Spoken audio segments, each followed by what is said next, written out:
I've been running for about a year now consistently, and there are some things I've learned.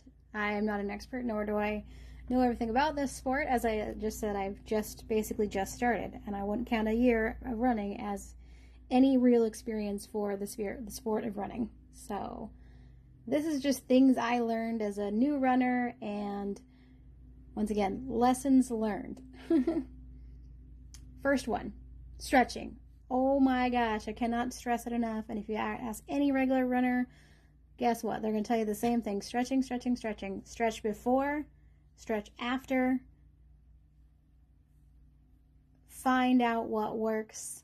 There are several videos online. YouTube has a great number of them.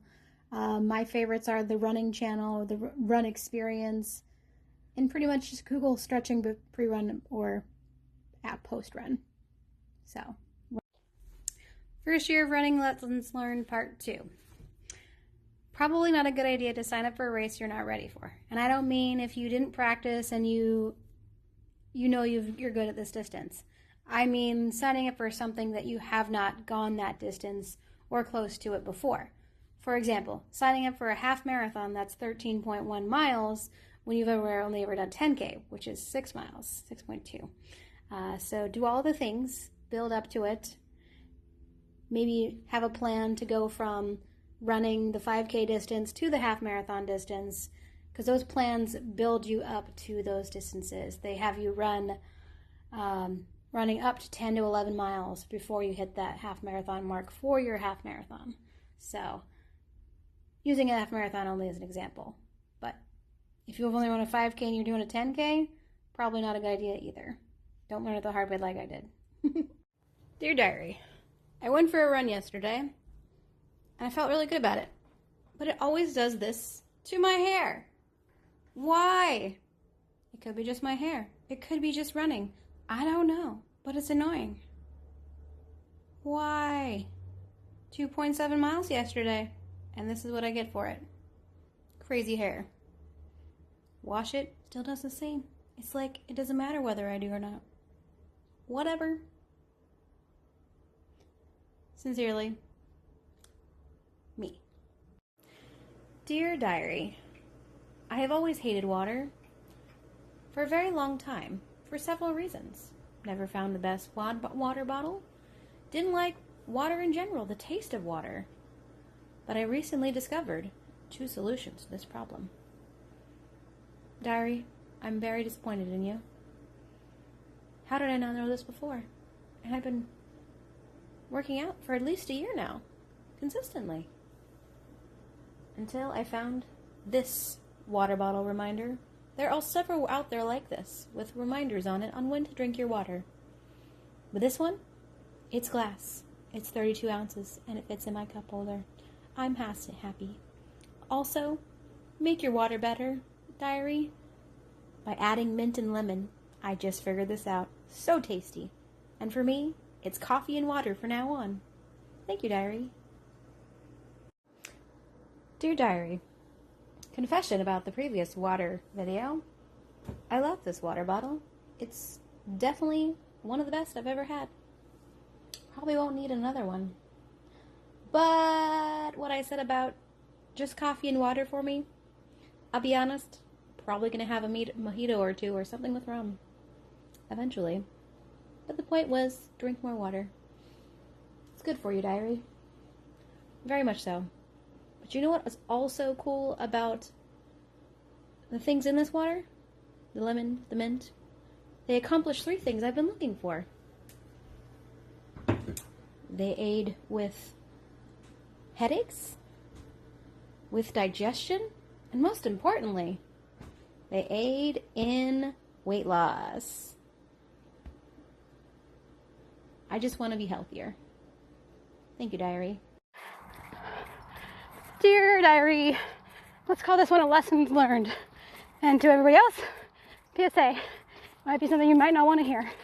I'm on a run currently, a little over half way through, and I really have to go.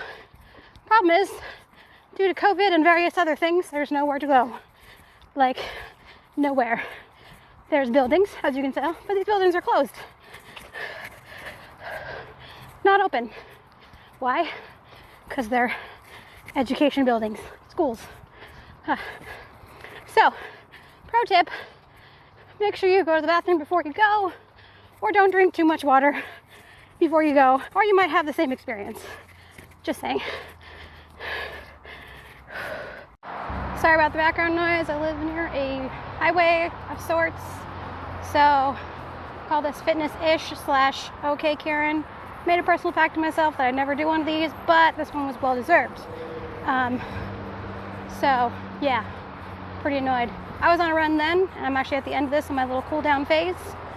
I was coming up to a crosswalk. I was like literally 2 seconds from entering it, and I saw this car a little bit ways, just a little bit, maybe 100 feet max, and driver in the car looked right at me, and decided to just keep on going. This was a 25-mile-an-hour zone. Plenty of time to stop, but no, she just wanted to go right through it. She saw me. Moral of the story is, be kind, people. If you see someone about to cross a crosswalk, just stop. It's a nice thing to do. Okay, Karen. I was going to do this as a Dear Diary, but if more like a I amaze myself every time situation. So I have been, I want to say, consistently running since March. I've been actively running since last June. So almost a year-ish and some change. And I never thought I could run like this. When I started running, I could barely run 15 seconds. Not even 0.1 mile anywhere. Now, I can run up to 5 minutes.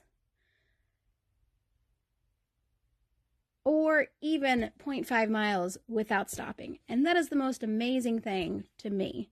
Someone who has always wanted to run but never really got the motivation to do it. So it's pretty freaking cool when now I can run almost almost 6 minutes, but more like 5 minutes. That's freaking cool. So part 2. 5 minutes may not seem like a very long time for anybody who's been running for a while. You guys are amazing. You inspire me. But for new folks that either are just starting running or want to be a runner, and you keep getting set back, like your own mind tells you that you can't do it all the time, which is, fun fact, it does not go away. It's just a thing you have to continue to work on just as well as your running abilities. So, used to be someone that I've been trying to accomplish these goals for the last decade, and every single time that I wasn't where I wanted to be, I would just say, I'm not a runner, and I'd give up. But now that I'm doing this the longest period that I ever have done, I've gotten really good. Not really good at it. That's a lie. I'm not there yet, but I'm getting there. So I'm out here running. I like to run at sunset because light is a good thing. And the summer, probably the coolest time to run besides the morning. I just can't get myself up that early. Also, it's dark when I get up for work. Anyways, fun running story. I was going through the neighborhood where I live, and this man, he was in his yard there wearing a hat and shorts. Because men, they can go shirtless. Cool. He's like, are you running? I'm like, sure. And I'm on the phone with my best friend at the time. She said, you should have just told them you're running from zombies. And I thought of something even better after she said that. I didn't tell her this, but I was like, next time I have somebody who kind of states the obvious on a run, I'm just going to say, you know, this 2020 thing, shit keeps happening. I'm just training for the zombie apocalypse.